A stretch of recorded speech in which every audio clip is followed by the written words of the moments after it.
नमस्कार, आदाब, सत श्री अकाल। मैं अन्नू कपूर आप सभी रसिक श्रोताओं का वंदन करता हूं, अभिनंदन करता हूं, स्वागत करता हूं इस शो में जिसका नाम है सुहाना सफर विद अन्नू कपूर। दोस्तों, सुबह जब मैं आपसे मुखातिब होता हूं तब आप में से ज्यादातर लोग सफर रोजगार पर चल पड़े होते हैं और मेरी ये कोशिश रहती है कि मैं आपके इस रोजमर्रा के सफर को हम सफर बनकर, हम नवा बनकर, हम जुबा बनकर सुहाना कर दूं। सफर हयात का कितना तवील है यारों, सफर हयात का कितना तवील है यारों, कोई फसाना कोई दास्तां सुनाते चले। आज मैं आपको वो अनकही बिल्कुल पोशीदा दास्तां सुनाऊंगा जब लंदन के एक डिपार्टमेंटल स्टोर से स्टॉकिंग्स चुराने का, मोजे चुराने का आरोप लगा नरगिस दत्त पर।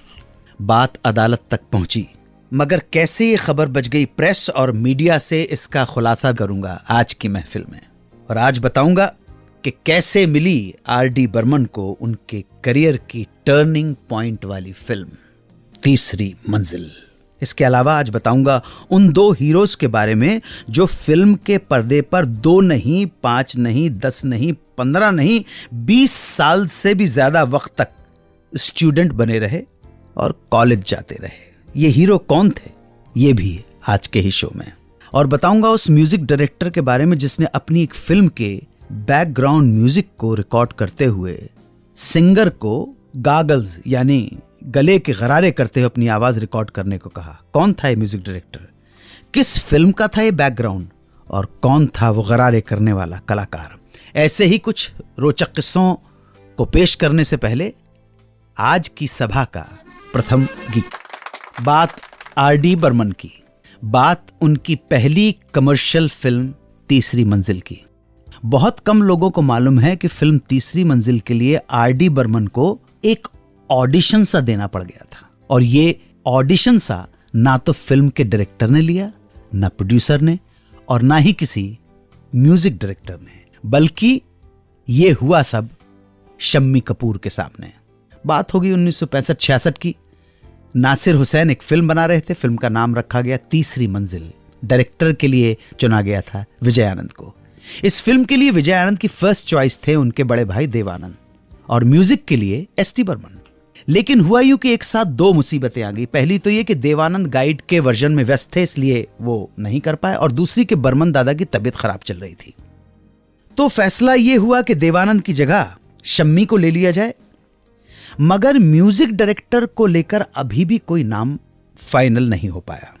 नासिर हुसैन के मन में पता नहीं कैसे पंचम यानी कि राहुल देव बर्मन का नाम आया, एस.डी. बर्मन के बेटे का। तो बात ये उठी कि भाई फिल्म के हीरो शम्मी कपूर हैं, उनसे भी पूछ लिया जाए। शम्मी जी को म्यूजिक की हमेशा से बहुत कमाल की समझ रही है। वो अपने हर फिल्म की म्यूजिक में बहुत इन्वॉल्व रहा करते थे। मामला पहुंचा शम्मी कपूर तक। शम्मी कपूर की ज्यादातर फिल्मों का म्यूजिक दिया करते थे शंकर जयकिशन या ओपी नैयर। तो पंचम के नाम को लेकर एक बार तो उन्होंने मना ही कर दिया। मगर जब नासिर साहब ने कहा कि एक बार सुन तो लो, उसकी धुनें तो सुन लो तुम, तो वो राजी हो गए। शम्मी कपूर से इसरार करने वालों में राइटर सचिन भौमिक के साथ साथ जयकिशन जी भी थे। आप देखिए, ये दरिया दिली जयकिशन की एक हेल्दी कंपटीशन हुआ करता था उस जमाने में कि शम्मी सुन ले, अच्छा लड़का है पंचम यार, एस.डी. दा का लड़का है, सचिन बाबू का लड़का है, बहुत बहुत कमाल का, सुन ले तू। तो शम्मी साहब राजी हो गए और इधर आर.डी. बर्मन ने शम्मी कपूर को अप्रोच किया। म्यूजिक सिटिंग हॉल में ये मीटिंग हुई। शम्मी कपूर ने कहा, चलो शुरू करो, सुनाओ क्या धुन है। पंचम ने जो सबसे पहले धुन सुनाई, दीवाना मुझसा नहीं इस अंबर के नीचे, बस इतना ही बोला था तो शम्मी कपूर ने आगे की लाइन खुद गा के पूरे कर दी। उस वक्त गीत लिखा नहीं गया था। ता दा ता तर तररा, इतना ही सुनाया। शम्मी कपूर बोले तर तर दर दे ता दर ता ता तर ता दा दर दे रे दे। बहुत बहुत गहरी समझ रखते थे शम्मी जी को, बहुत म्यूजिक का शौक था और ज्ञान भी था। पंचम से बोले, ओए ये तो नेपाली धुन है, तेरा ओरिजिनल कहां है, तो चोरी करता है तू। पंचम राहुल देव बर्मन पकड़ लिए गए। पकड़े जाते ही पंचम घबरा गया, उठकर बाहर गए। सिगरेट पीने और बोले भाई मैं इनके साथ काम नहीं करूंगा, इसको बहुत पता है। नासिर साहब ने समझाया, घबराओ नहीं, अगली धुन सुनाओ, वो धुन सुनाओ जो तुम्हारी अपनी हो। तुम अपनी धुन सुनाओगे, पसंद आ जाएगी। 1-2 सिगरेट के सुट्टे लेने के बाद पंचम ने खुद को संभाला, हिम्मत बंधाई और फिर अंदर बैठे शम्मी कपूर के पास पहुंच गए। कहने लगे कि अब जो धुन सुनाने जा रहा हूं वो चोरी का माल नहीं है, वो मेरा अपना है। ओ मेरे सोना रे सोना रे सोना रे, दे दूंगी जान जुदा मत होना रे, मैंने तुझे बड़ा देर में जाना, हुआ कसूर खफा मत होना रे, मैंने तुझे। शम्मी कपूर सुनते ही उछल गए। इसके बाद पंचम ने ओ हसीना जुल्फों वाली सुनाई तो शम्मी कपूर और इम्प्रेस हो गए। ऐसे करते करते 1 घंटे में पंचम ने तीसरी मंजिल के सारे गाने शम्मी कपूर को सुनाकर शम्मी कपूर को लपेटे में ले लिया। दोस्तों, सुहाना सफर के इस पड़ाव पर जो घटना मैं आपको सुनाने जा रहा हूं, उससे पहले शेक्सपियर का एक फेमस डायलॉग याद आ रहा है, व्हाट्स इन अ नेम, नाम में क्या रखा है। बहुत जगह पर शेक्सपियर की ये बात सच होती है, मगर जो किस्सा अब मैं आपको सुनाऊंगा वहां शेक्सपियर का यह फेमस कोट आपको सही नहीं लगेगा। बात है लंदन की और बात है नरगिस दत्त की। यह घटना मैं आपको एक इंडियन पॉलिटिशियन के नटवर सिंह की एक किताब प्रोफाइल्स एंड लेटर्स से पढ़कर सुना रहा हूं। इस किताब के अनुसार एक बार जब के नटवर सिंह लंदन में इंडिया के हाई कमिश्नर थे, तब नरगिस दत्त का लंदन आना हुआ और लंदन प्रवास के दौरान वो एक डिपार्टमेंटल स्टोर में शॉपिंग करने पहुंची। शॉपिंग के बाद उन्होंने इस डिपार्टमेंटल स्टोर के कैश काउंटर पर बिल चुका दिया। बिल क्लियर करने के बाद अचानक उन्हें याद आया कि वो एक सॉक्स यानी कि स्टॉकिंग्स लेना भूल गई हैं। वो वापस गईं और वो स्टॉकिंग्स का एक पेयर खरीद लाई, लेकिन स्टॉकिंग्स खरीदने के बाद उसका बिल देना ये सोचकर भूल गईं कि शायद वो इसका पेमेंट पहले ही कर चुकी हैं। ये सोचकर उन्होंने अपना शॉपिंग बैग लिया और सीधा एग्जिट की तरफ निकल गईं। एग्जिट पर सिक्योरिटी ने उन्हें बिना पैसे दिए वो मोजे ले जाते हुए रोक लिया और बुला लिया पुलिस को। घबराहट में उन्होंने पुलिस ऑफिसर्स के सामने अपना जुर्म भी कबूल कर लिया। पुलिस ने उनके खिलाफ कार्रवाई करते हुए उन्हें अगले दिन सुबह कोर्ट में आने के लिए कहा। नरगिस दत्त घबरा गई। नरगिस दत्त को कुछ समझ में नहीं आया। उन्हें लगा कि अगर यहां लोगों को इस घटना का पता चल गया तो ये खबर लंदन के साथ साथ हिंदुस्तान के अखबारों में भी छप जाएगी। इस डर के मारे लंदन में भारत के तत्कालीन उच्चायुक्त यानी कि उस टाइम पे जो हाई कमिश्नर थे के नटवर सिंह, कुंवर नटवर सिंह उनका नाम था, उन्होंने कुंवर नटवर सिंह को फोन किया और हेल्प मांगी। उन्होंने कहा कि किसी तरह वो इस खबर को ब्रिटिश मीडिया में छपने से रोक ले, वरना बहुत बदनामी हो जाएगी। नटवर सिंह ने भी एक ब्रिटिश अधिकारी से इस बारे में बात की और उन्हें इस मुसीबत से निकालने के लिए रिक्वेस्ट की। ब्रिटिश ऑफिसर ने कहा कि जुर्म कबूल कर लेने के बाद कुछ भी मदद करना मुश्किल है। इंग्लिश पुलिस है ना भैया। अब इसी बातचीत में ब्रिटिश अधिकारी ने उनसे नरगिस की पासपोर्ट की डिटेल मांगी। तब उन्हें पता चला कि पासपोर्ट पर उनका नाम नरगिस नहीं बल्कि उनका असली नाम लिखा हुआ है, फातिमा। बस जी बात बन गई। ब्रिटिश ऑफिसर ने कहा कि कल कोर्ट में नरगिस बिना मेकअप, बिल्कुल सिंपल कपड़ों में, आंखों पर काला चश्मा लगाकर एक एनोनिमस इंडियन औरत की तरह जाएं और अपना जुर्माना भरकर चुपचाप वापस आ जाए, बाकी वो सब संभाल लेंगे। तो हुआ भी यूं ही।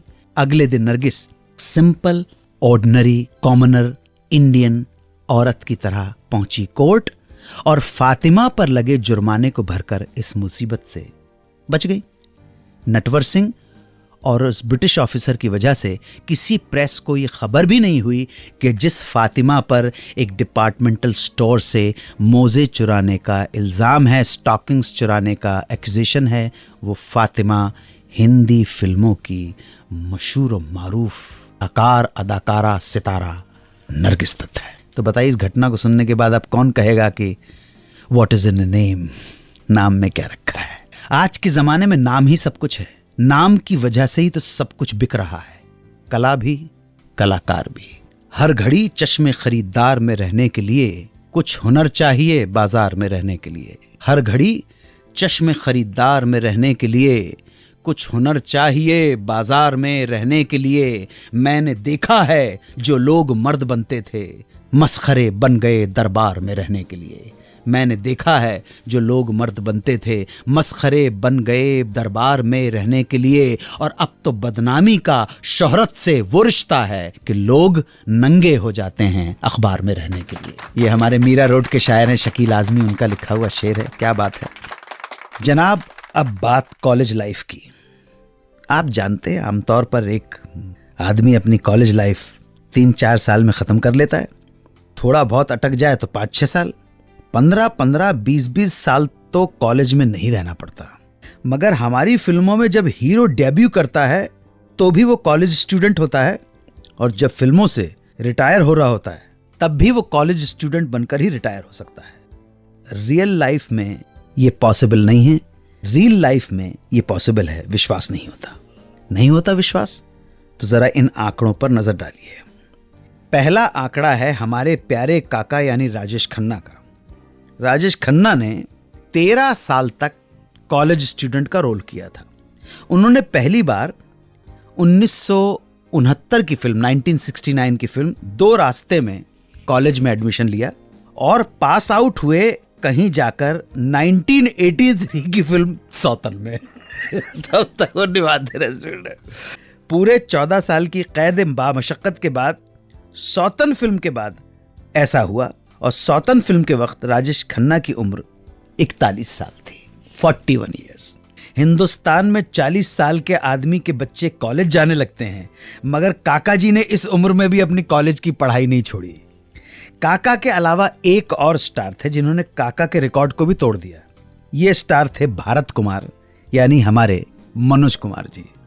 मनोज कुमार पहली बार 1966 की फिल्म दो बदन में एक कॉलेज स्टूडेंट बने थे, और इसके बाद बहुत सी फिल्मों में कॉलेज में ही रहे, स्टूडेंट बनते रहे, पढ़ते रहे, और लगभग 23 साल बाद 1989 की यानी कि 1989 की फिल्म क्लर्क तक उन्होंने ये जहमत उठाई।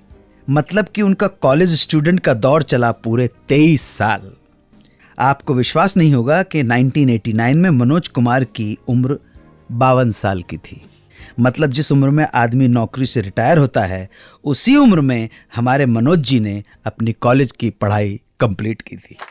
जनाब, बात उस म्यूजिक डायरेक्टर की जिसने 60 के दशक में अपने म्यूजिक से पहचान बनानी शुरू की और 70s, 80s और 90s के आते आते वो पूरी फिल्म इंडस्ट्री पे छा गया। उसका म्यूजिक उसके दौर के बाकी लोगों से इसलिए जुदा था, अलग था, क्योंकि उसने फिल्मी गीतों में डिफरेंट तरह की साउंड्स को यूज किया। म्यूजिकल इंस्ट्रूमेंट के साथ साथ चम्मच, बर्तन, खाली बोतल से लेकर रोजमर्रा की बहुत सी चीजों से साउंड निकाले और फिल्मी गीत बनाए, ऑर्केस्ट्रेशन किया। इस तरह के एक्सपेरिमेंट करने वाला यह आदमी था R.D. बर्मन यानी पंचम।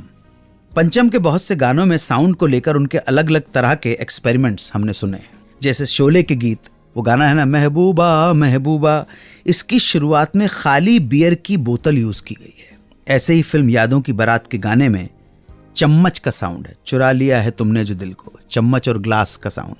मगर आज मैं आपको पंचम के एक ऐसे एक्सपेरिमेंट के बारे में बताऊंगा जो उन्होंने किया था फिल्म सत्ते पे सत्ता के बैकग्राउंड म्यूजिक के लिए। सत्ते पे सत्ता में जब अमिताभ के नेगेटिव कैरेक्टर बाबू की एंट्री होती है तो एक म्यूजिक आता है।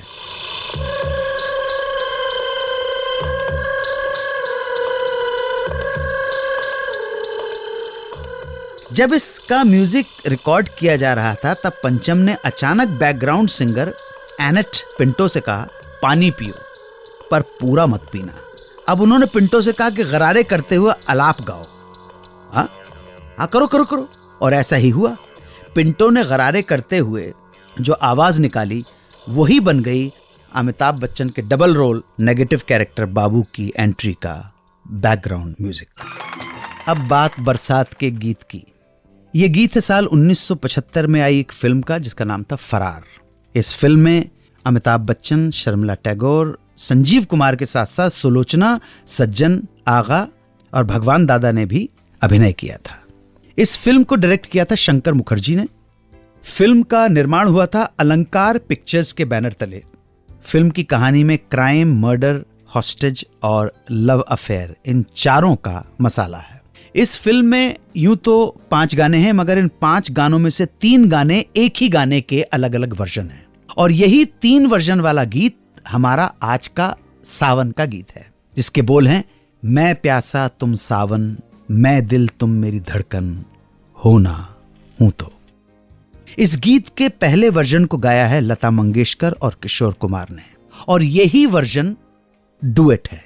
इसी डुएट वर्जन में हीरो अमिताभ और हीरोइन शर्मिला झमाझम बारिश में भीगते हुए अपने प्यार का इजहार, मोहब्बत का इजहार कर रहे हैं, और ये गाना, ये वर्जन पूरा का पूरा बारिश में फिल्माया गया है। बाकी के दोनों वर्जन सोलो हैं, एक लता मंगेशकर का सोलो, दूसरा किशोर कुमार का सोलो, और इन दोनों सोलो वर्जन में बारिश का, वर्षा का कहीं नामो निशान नहीं मिलता है। पानी की एक बूंद या छींट भी नहीं पड़ी है। गीत लिखे हैं राजेंद्र कृष्ण ने और संगीत है कल्याण जी आनंद जी का। हालांकि इस फिल्म और इसके संगीत को किसी तरह का कोई नॉमिनेशन नहीं मिला, मगर फिर भी इस गाने को बहुत सराहा गया, तब भी अब भी। तो आइए सुनते हैं बरसात का ये गीत, मैं प्यासा तुम सावन, मैं दिल तुम मेरी धड़कन, होना हूं तो। दोस्तों, अब बारी है भोपाल के सुबोध तिवारी के पूछे हुए प्रश्न का जवाब देने की।